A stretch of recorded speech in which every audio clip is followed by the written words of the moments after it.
আমাদের প্রত্যেকের জীবনে দেখবে এমন কিছু প্রতিকূল সময় আসে যখন আমাদের সমস্ত দরজা বন্ধ হয়ে যায়, কিন্তু সেখান থেকেও দেখবে তোমরা কিছু না কিছু ঠিক একটি আশার আলো বেরিয়ে আসে এবং যেটা আমাদের জীবনে চলার পথে সাহায্য করে।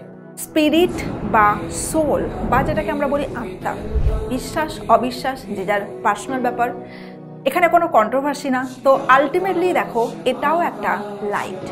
তো ম্যাম হঠাৎ করে এত লাইটের কথা কেন বলছে তোমাদেরকে? না ফিজিক্স পড়াবো না, ফিজিক্স তোমাদেরকে স্যারই পড়ান। যেখানে বিজ্ঞানীরা একটি আশ্চর্যজনক ঘটনা পরিলক্ষিত করেছেন। কোথায় বলো তো? ফিমেল ইউটেরাস বা আমাদের মহিলাদের জরায়ুতে বা উম্বে। কি সেই ঘটনা, সেটা নিয়েই থাকছে আজকে একটা ছোট্ট ভিডিও।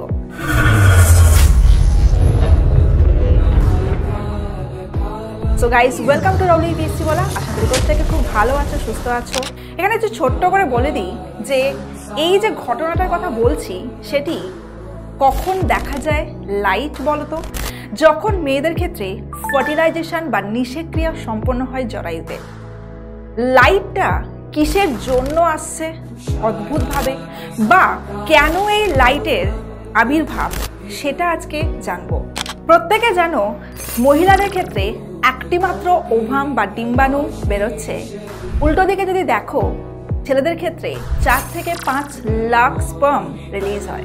অবভিয়াসলি ম্যাক্সিমাম যাওয়ার পথে মারা যাচ্ছে এবং যেগুলো রিমেনিং থাকছে সেগুলো সমস্ত ওভাম বা ডিম্বাণুর দেওয়ালে গিয়ে আটকে যায়। এই সমস্ত স্পার্মের মধ্যে একটি মাত্র অ্যাক্টিভ অ্যান্ড ম্যাচিওর হয় এবং সেটি শুধুমাত্র কিন্তু নিষেক্রিয়া সম্পন্ন করতে পারে। তো যখনই আমাদের শরীরে ফার্টিলাইজেশন বা নিষেক্রিয়া সম্পন্ন হয়, ফিমেল এগ একটি অদ্ভুত আলো বার করে। এই আলোর ইন্ডিকেশন হচ্ছে যে হেলদি এমব্রিও বা হেলদি ভ্রূণ তৈরি করা। আলোটা কোথা থেকে আসে? Female egg billions of zinc atom release করে এবং এই জিঙ্ক অ্যাটমের জন্য কিন্তু এই ব্রাইট স্পার্ক ক্রিয়েট হয়। যতটা ব্রাইট স্পার্ক ততটা ইন্ডিকেট করছে হেলদি এমব্রিও। ভাবতে পারছো কি অদ্ভুত ঘটনা আমরা প্রতিনিয়ত শিখে চলেছি। শেখার কিন্তু কোনো শেষ নেই বা জানারও কিন্তু শেষ নেই। কিছু ডিম্বাণু বা কিছু এগ ব্রাইটার স্পার্ক রিলিজ করে, আবার কিছু এগ কম ব্রাইট স্পার্ক বা লাইট নির্গত করে। যুগান্তকারী এটা একটা হতে চলেছে কাদের ক্ষেত্রে বলতো? IVF বা ইনভিট্রো ফার্টিলাইজেশনের ক্ষেত্রে। IVF অলরেডি তোমাদেরকে ভিডিও শেয়ার করা আছে কি প্রসেস। সো কিভাবে এখানে যুগান্তকারী? কারণ IVF এ জানো যে প্রচুর এগ নেওয়া হয়। তাহলে বুঝতে পারছো তো, যে এগ ব্রাইট স্পার্ক রিলিজ করছে সে বেশি হেলদি ফর ফার্টিলাইজেশন। তাহলে এইটা একটা যুগান্তকারী আবিষ্কার ফর IVF এবং এই আলোর মাধ্যমে ডক্টররা খুব ভালো করে বুঝতে পারবেন যে IVF পদ্ধতিতে কোন একটি হচ্ছে সুটেবল। তাহলে বোঝা গেল যে স্পার্কটা মেনলি রিলিজ হচ্ছে at the time of conception. যখন ফার্টিলাইজেশন হচ্ছে তখনই এই স্পার্কটা কিন্তু রিলিজ হচ্ছে। এবার প্রশ্ন হচ্ছে কেন? Why the need of zinc atom?